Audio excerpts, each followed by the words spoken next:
مسلمان ہیں تو اس کا کیا مطلب؟ آخر رب نے ہمیں مسلمان کیوں بنایا ہے؟ میں قوم کے ان نوجوانوں سے، ان مسلمانوں سے سوال کرنا چاہوں گا جو اپنی زندگی کو فضول بیکار سمجھتے ہوئے اپنے آپ کو شراب کے حوالے کر رہے ہیں، شراب کی بھٹی میں جلا رہے ہیں، طرح طرح کے نشے والی چیزوں میں ڈبو رہے ہیں۔ میں ان مسلمانوں سے سوال کرنا چاہوں گا جو مسلمان اپنی زندگی کو فضول سمجھتے ہوئے اپنے آپ کو زنا خانے کے حوالے کر رہے ہیں اور زنا خانے کو ترقی دے رہے ہیں۔ میں ان مسلمانوں سے سوال کرنا چاہوں گا جو مسلمان اپنے آپ کو جوا بازی میں پیش کر رہے ہیں، چوری کے لیے پیش کر رہے ہیں، لوٹ زنی اور ان تمام چیزوں کے لیے پیش کر رہے ہیں۔ میں ان سے سوال کرنا چاہوں گا، اے لوگوں ذرا مجھے بتاؤ، کیا اللہ تعالیٰ نے آپ کو اسی لیے مسلمان بنایا ہے کہ تم چوری کرو، ڈکیتی کرو اور جگہ جگہ جو ہے شراب نوشی کرو؟ اگر تم سے یہی کرانا تھا تو اللہ تعالیٰ نے تمہیں مسلمان کیوں بنایا؟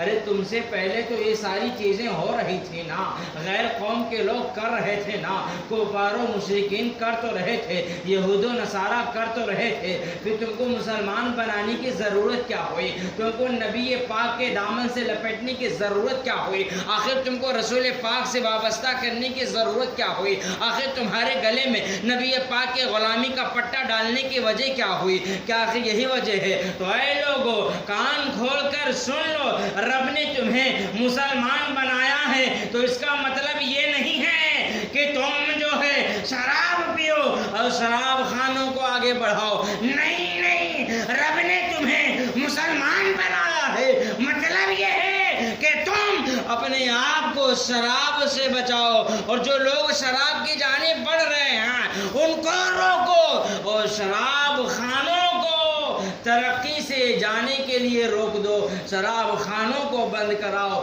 رب نے تمہیں مسلمان بنایا ہے، مطلب یہ نہیں کہ تم اپنے آپ کو زنا خانوں میں جھونک دو۔ نہیں نہیں، مسلمان اس لیے بنایا ہے کہ تم اپنے آپ کو زنا خوری سے بچاؤ، اپنے آپ کو گناہوں سے بچاؤ اور جو ہے زنا خانوں کو بند کرا دو، زنا خانوں کو جو ہے آباد ہونے سے روکو۔ اللہ نے تمہیں مسلمان بنایا ہے، مطلب یہ نہیں کہ تم جوا کھیلو، جوا بازی کرو، چوری ڈکیتی کرو، رہزنی کرو، طرح طرح کے گناہوں کو انجام دو۔ مطلب یہ نہیں ہے، مطلب یہ ہے کہ رب نے تمہیں مسلمان بنایا ہے تو اپنے معاشرے میں شراب نوشی کو روکو، جوا بازی کو روکو، چوری ڈکیتی کو روکو، ہر طرح کے برائیوں کو روک دو، اپنے معاشرے کو ہر طرح کے برائیوں سے پاک اور شفاف کر دو، اپنے معاشرے کو مصطفیٰ کے دین سے مالا مال کر دو، ہر گلی ہر کوچے میں مصطفیٰ کریم کا پیغام پہنچا دو۔ مولا نے تمہیں مسلمان اس لیے بنایا ہے کہ تم نبی پاک کے دین کو آگے بڑھاؤ، پیغام خدا کو آگے تک بڑھاؤ۔ مولا نے تمہیں مسلمان اس لیے بنایا ہے کہ ہر گلی ہر کوچے میں لبیک یا رسول اللہ کی صدائیں ہونی چاہیے۔ لیکن افسوس ہے پیارے، افسوس ہے کہ جس قوم کو اللہ نے اتنی بڑی ذمہ داری عطا کی ہے وہ قوم اپنا راستہ بھٹک چکی ہے اور خود برائیوں میں ڈوبتی چلی جا رہی ہے۔ اس قوم کے نوجوان خود برائیوں میں ڈوبتے چلے جا رہے ہیں۔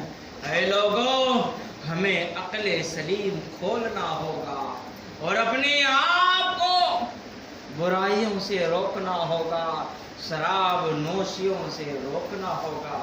تمہیں پتا ہے یہ غیر قوم کے لوگ یہ پلان بناتے ہیں، مشورہ کرتے ہیں کہ مسلم بستیوں کے لوگ شراب بہت کم پیتے ہیں، ان کے نوجوان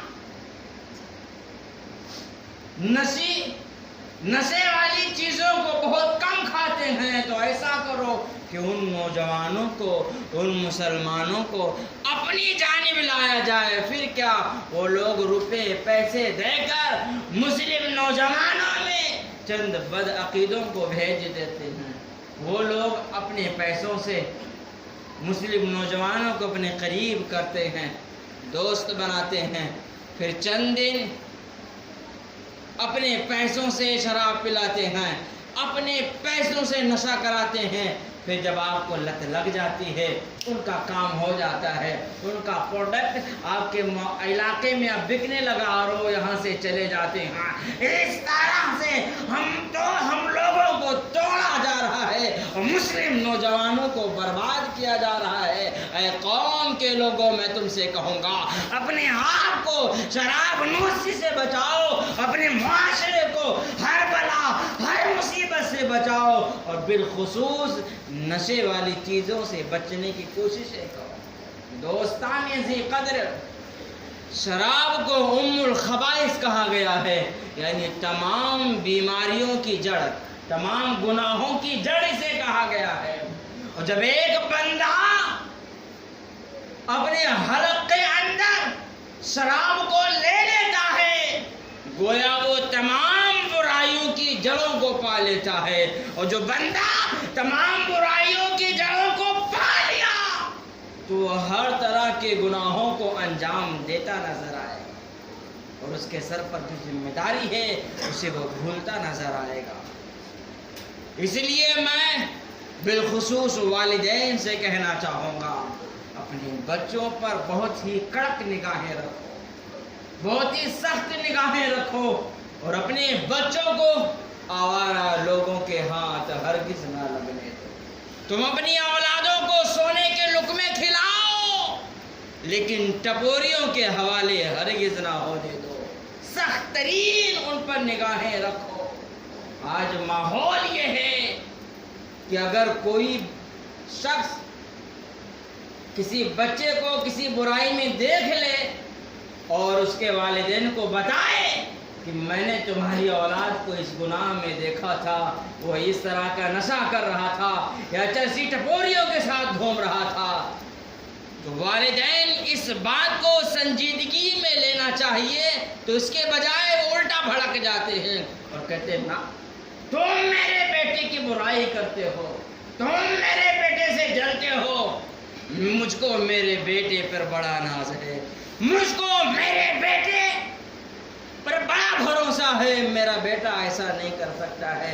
میں کہتا ہوں تم اپنے بیٹے پہ بھروسہ کرو، تم اپنی پرورش پر بھروسہ کرو، تم اپنی تربیت پر بھروسہ کرو، تم اپنی اولاد پر بے حد یقین رکھو، لیکن اولاد کے اندر جو شیطان وسوسے ڈال رہا ہے، شیطان جو خواہشات ڈال رہا ہے، اس پر کوئی بھروسہ نہیں کر سکتا، اس پر کوئی یقین نہیں کر سکتا ہے۔ شیطان کبھی بھی کسی بھی راستے پہ کسی کو چلا سکتا ہے، اس لیے کہا گیا والدین اپنی اولادوں پر بہت ہی سخت کڑی نگاہیں رکھیں۔ ایک خاتون اگر چاہ لے تو اپنے گھر کو جنت بنا دے، اور اگر چاہ لے تو گھر کو جہنم بنا دے۔ اولاد کی پرورش میں سب سے اہم رول گھر کی خاتون کا ہوتا ہے، اس کے بعد باپ کا ہوتا ہے۔ اگر والدین بچے پر بے حد توجہ کریں تو بچے کی بھی زندگی سنورے گی، ان کا بڑھاپا بھی سنورے گا، لیکن اگر بچوں کی تربیت پر دھیان نہ دیں تو اولاد کی زندگی بھی تباہ و برباد ہوگی، ان کا بڑھاپا بھی برباد ہوگا۔ دوستان ذی قدر، آؤ میں تمہیں بتاؤں کہ یہ شراب کتنی بھیانک بیماری ہے۔ جب ایک بندہ شراب پی لیتا ہے تو اس کو کوئی ہوش نہیں ہوتا، اب وہ کیا کرے گا، کون سا گناہ انجام دے گا، شیطان اس بندے سے کیا کرائے گا، اس بندے کو کچھ پتہ نہیں ہوتا ہے۔ اور شیطان جو چاہتا ہے جیسا چاہتا ہے اس سے گناہ کراتا چلا جاتا ہے۔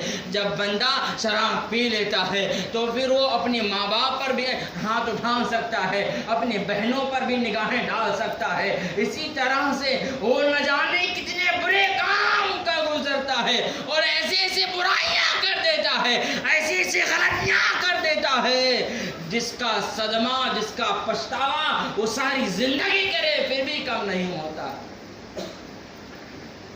ایسی شراب نوشی کی جانب ہماری قوم اب دوڑ پڑی ہے۔ اے قوم کے لوگوں تم عقلیں کھولتے کیوں نہیں؟ تھوڑا سا غم تم پر کیا پڑا کہ تم نے اپنے ہاتھوں میں شراب کی بوتلی تھام لی۔ اللہ اکبر کبیرہ، غم دیکھنا ہے، مصیبتیں دیکھنی ہے، مشقتیں دیکھنی ہے تو کربلا کا داستان تو تم جانتے ہو نا پیارے، ہر سنی ہر مسلمان جانتا ہے، پھر اس مشن پر کیوں نہیں چلتے ہو؟ اس راستے پر کیوں نہیں چلتے ہو؟ تمہارے ہاتھوں میں فوراً یہ نشہ کرنے والی چیزیں کیوں آ جاتی ہیں؟ دوستان ذی قدر، حضرت مالک بن دینار رضی اللہ تعالی عنہ مکہ مکرمہ پہنچتے ہیں اور وہاں دیکھتے ہیں کہ کثیر تعداد میں حجاج کرام وہاں تشریف فرما ہے اور آپ کے اندازے کے مطابق تقریباً 5 سے 6 لاکھ لوگ وہاں ہوتے ہیں اور خچا خچ حجاج کرام ہوتے ہیں، جہاں تک کی نگاہ اٹھائی جائے سروں کا سمندر معلوم ہوتا ہے۔ تو آپ کو بے حد خوشی ہوتی ہے اور آپ دل ہی دل میں کہتے ہیں کہ نبی پاک کے پردہ فرمائے ابھی چند سال کیا گزرے ہیں، اللہ نے اسلام کو اتنا بلندی عطا فرمایا، اتنا پھیلایا کہ مکہ مکرمہ میں جہاں نگاہ اٹھاؤ حجاج کرام کا سر ہی نظر آ رہا ہے۔ دوستان ذی قدر، آپ جو ہے اس طرح سے سوچتے ہیں اور بہت خوش ہو جاتے ہیں۔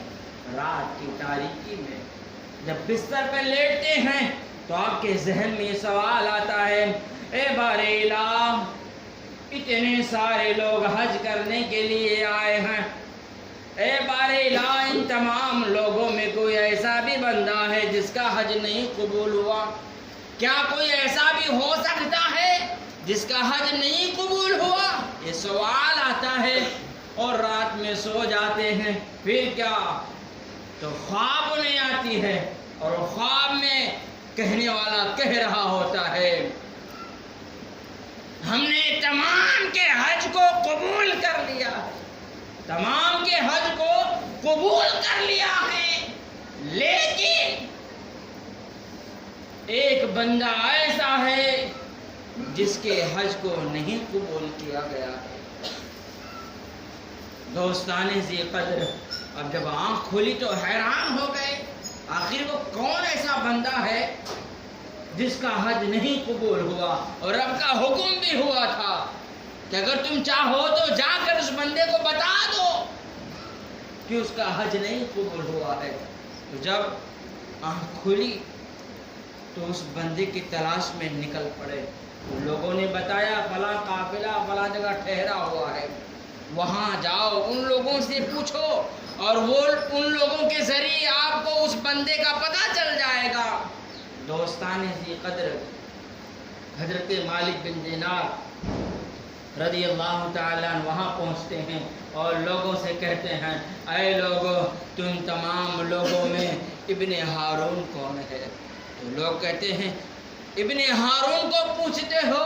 وہ کوئی معمولی بندہ نہیں ہے، وہ متقی ہے، پرہیزگار ہے، عبادت گزار ہے، وہ ایسا بندہ ہے 40 سال سے اس نے کوئی روزہ ترک ہی نہیں کیا ہے، اس سے کوئی نماز قضا ہی نہیں ہوئی ہے، اور وہ 40 سال سے لگاتار حج بیت اللہ کے لیے آ رہا ہے، ننگے قدم آ رہا ہے، اس سے کوئی نماز قضا نہیں ہوئی ہے۔ اس کے تقوی اور پرہیزگاری کا عالم یہ ہے کہ پوری رات سر سجدے میں رکھتا ہے اور گزار دیتا ہے، اور یہ جب افطار کرتا ہے تو ایک مٹھی چنے کے ساتھ یعنی 24 گھنٹے میں ایک مٹھی چنا ہی کھاتا ہے، اور بے حد متقی پرہیزگار ہے۔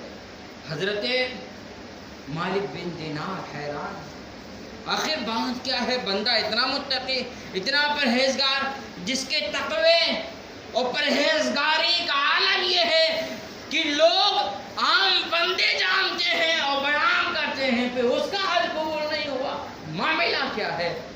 پھر آپ جو ہے اس بندے کے پاس پہنچتے ہیں، یعنی ابن ہارون کے پاس پہنچتے ہیں، تو کیا دیکھتے ہیں کہ ان کے ہاتھ میں بیڑی بنی ہوئی ہے، پیر بندھے ہوئے ہیں اور ایک ہاتھ کٹا ہوا ہے، اور لگاتار رب کی بارگاہ میں ایک ہی صدا کرتے ہیں، مولا مجھے معاف کر دے، مولا مجھے معاف کر دے، مولا مجھے بخش دے، میرے گناہوں کو معاف کر دے۔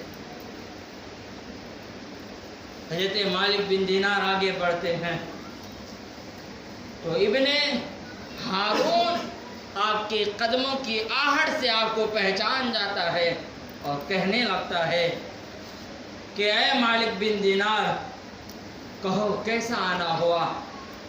کہا میں تمہارے پاس کچھ بات لے کر آیا ہوں، کہا میں وہ بات جانتا ہوں، کہا کون سی بات ہے؟ کہا تم اس لیے میرے پاس آئے ہو کہ تم مجھے بتانا چاہتے ہو کہ میرا حج قبول نہیں ہوا، مجھے معلوم ہے اور مجھے یہ بھی معلوم ہے کہ رات کی تاریکی میں تم نے خواب دیکھا تھا۔ کہاں؟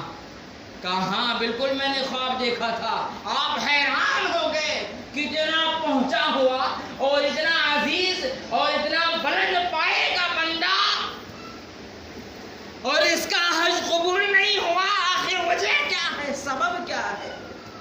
دوستان ذی قدر، تو وہ خود کہتا ہے کہ آپ پریشان نہ ہو، میں کوئی ولی نہیں ہوں اور نہ ہی میں کوئی بڑی ہستی ہوں، میں ایک معمولی بندہ ہوں اور 40 سال سے حج کرنے کے لیے آ رہا ہوں، اور ہر سال اللہ تعالی میرے پاس کسی نہ کسی ولی کامل کو بھیجتا ہے بذریعہ خواب، اور ہر ولی آ کر مجھ سے یہی کہتا ہے، اس لیے میں پہچان لیا۔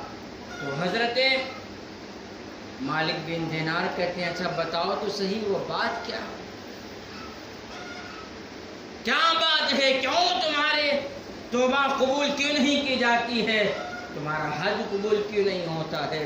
تو وہ کہتا ہے میں نے آج تک کہ اپنا گناہ کسی کو نہیں بتایا، پر آپ پوچھتے ہو، اللہ کے بڑے نیک بندے لگتے ہو تو میں تمہیں بتا دیتا ہوں۔ وہ کہتے ہیں کہ میں ایک معمولی مسلمان تھا اور جو ہے شب و روز محنتیں کرتا تھا، ماں کی دعاؤں سے مولا نے مجھے بڑی بلندی عطا فرمائی تھی اور میں بہت ہی بڑا مالک تھا، یعنی میرے پاس بہت زیادہ نوکر چاکر تھے، روپے پیسے میرے پاس بہت تھے اور میں جو ہے بڑے خزانوں کا مالک تھا، بڑی آسانی سے میرا دھندا چل رہا ہوتا ہے، لیکن میری قسمت ماری گئی تھی کہ میں چند ٹپوری دوستوں کے ساتھ جا ملا، اور جب وہ ٹپوری دوست میرے ساتھ ہو گئے تو وہ جو ہے میرے پیسوں کے ذریعے وہ مجھے شراب خانے کے نزدیک لے جانے لگے، نشہ کاری کے جانب لے جانے لگے۔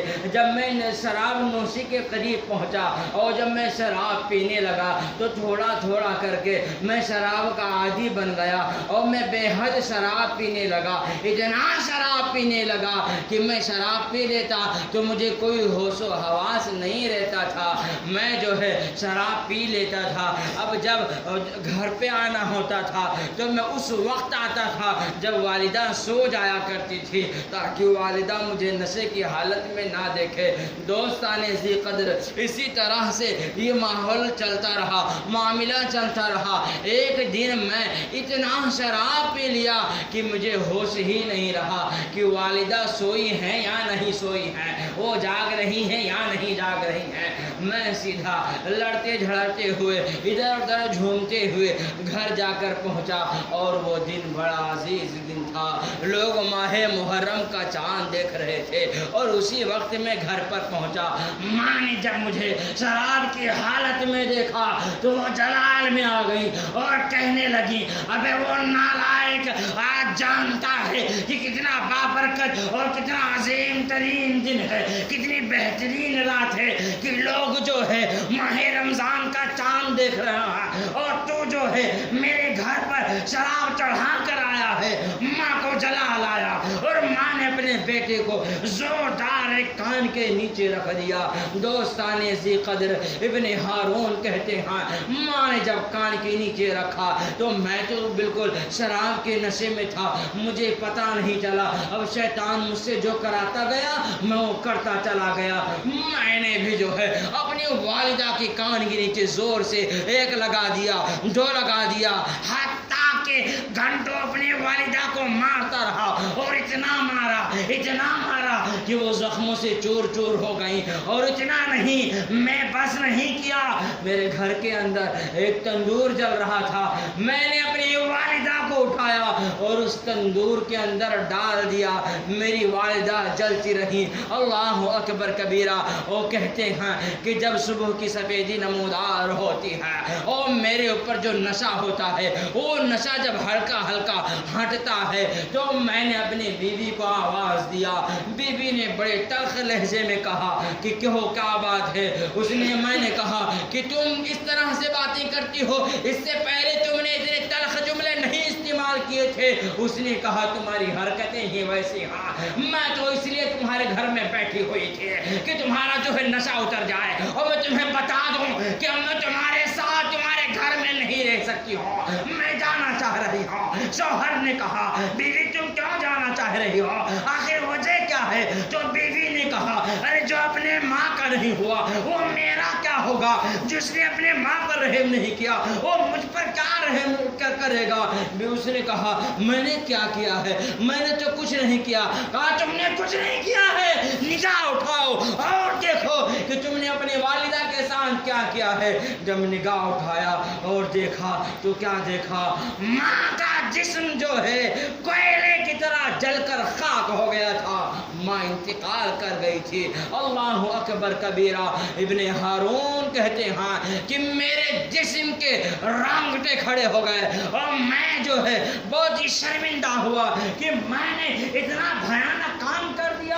اللہ اکبر کبیرہ۔ انہوں نے اپنے تلوار سے اپنے ہاتھ کو کاٹ لیا اور کہا جس ہاتھ سے میں نے والدہ کو مارا ہے وہ ہاتھ میرے پاس رہے، مجھے گوارا نہیں۔ انہوں نے اپنے ہاتھ کو کاٹ دیا۔ اتنا ہی نہیں، ساری دولتوں کو اور ساری چیزوں کو والدہ کے نام پہ خیرات کر دیا اور تر و تنہا اکیلے رہ گئے۔ اب ان کا یہ حال ہوتا تھا کہ ہر سال حج کرنے جاتے تھے، ہر رات عبادت کرتے، ہر صبح روزے رکھتے تھے، اور رب کے دربار میں ایک ہی التجا ہوتی تھی مولا مجھے معاف کر دے، مولا مجھے بخش دے، مجھ سے بہت بڑی گناہ ہو گئی، مجھ سے بہت بڑا خطا ہو گیا۔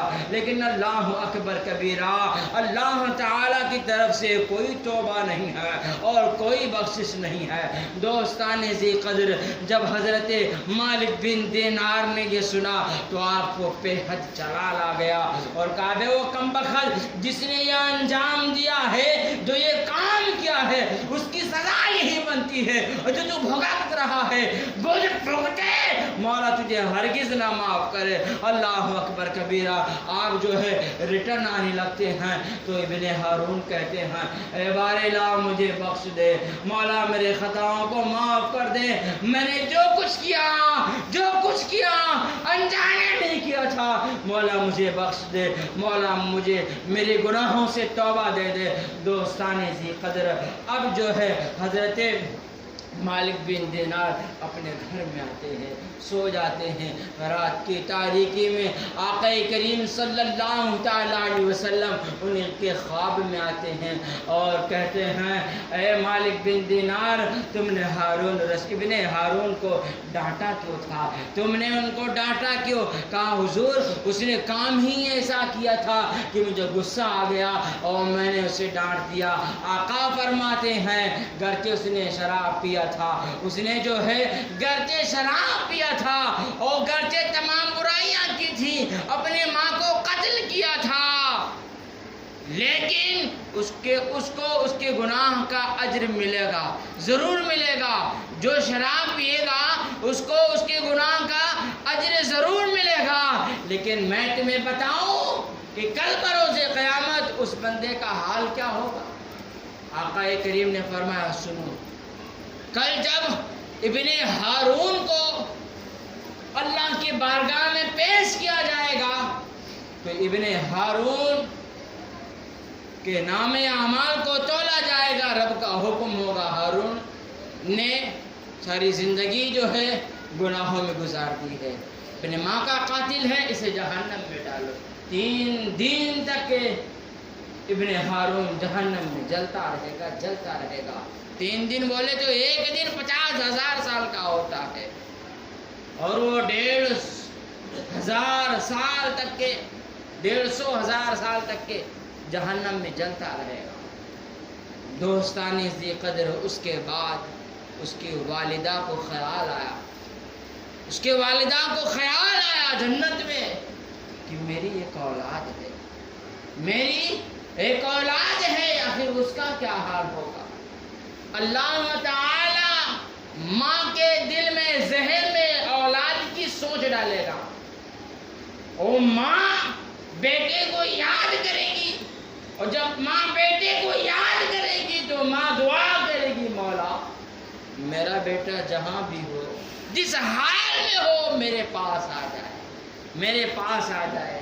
تو اللہ تعالی ابن ہارون کو بخش دے گا۔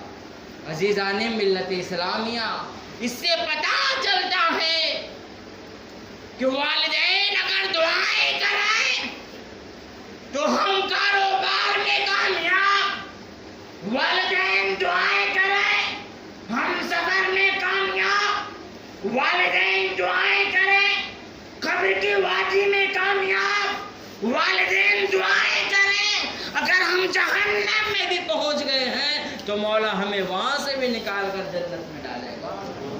والدین کی دعاؤں میں بڑی تاثیر ہے، اور اس سے یہ بھی پتہ چلتا ہے کہ والدین اپنی اولاد سے کتنی محبتیں کرتے ہیں۔ لیکن آج ہمارا حال یہ ہے کہ ہم برے دوستوں کا ہاتھ پکڑ کر اپنے آپ کو اتنا برباد کر لیے ہیں جس کا کوئی اندازہ نہیں۔ کبھی اپنے والدین کو ستاتے ہیں، کبھی اپنے بہنوں کو ستاتے ہیں، کبھی دوست و رشتہ دار کو ستاتے ہیں، کبھی پڑوسیوں کی ماں بہن کر دیتے ہیں۔ ہم نے اپنے آپ کو اتنا برباد کر لیا کہ اگر ہم اپنے گناہوں پر پچھتاوا کریں تو زندگی بھر پچھتاوا کرتے رہے، کم پڑ جائے گا پیارے۔ اس لیے میں کہنا چاہوں گا، اپنے آپ کو برائیوں سے روکو، اور اللہ تعالیٰ نے جس مقصد کے تحت تمہیں مسلمان بنایا اس مقصد کو آگے بڑھانے کی کوششیں کرو۔ تم مسلمان بنے ہو اس لیے نہیں بنے کہ کفار و مشرکین کی طرح زندگی گزارو۔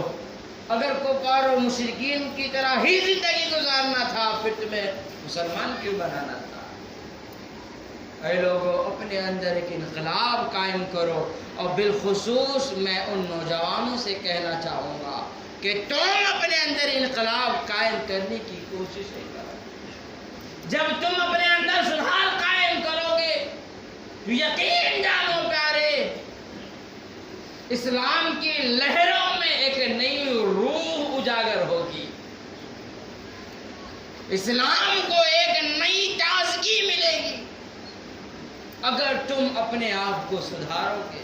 لیکن حال یہ ہے کہ جہاں کانوں کو نعت نبی سنانا تھا، ہماری صبح اور شام بغیر گانا سنے ہوتی ہی نہیں۔ کئیوں کی آنکھیں کھلتی ہیں تو گانا سن کر کھلتی ہے، کئیوں کی نگاہیں کھلتی ہیں تو ہیرو ہیروئن ان تمام چیزوں کی تصویریں دیکھتے ہوئے کھلتی ہے۔ یہ حال امت مسلمہ کے نوجوانوں نے اپنا بنا رکھا، پوری رات انٹرنیٹ کے گندے مناظروں کو دے رہے ہیں۔ جہاں وہ امت پوری رات تسبیح اور سجدے میں گزارتی تھی، آج اس قوم کے نوجوان کہاں چلے گئے؟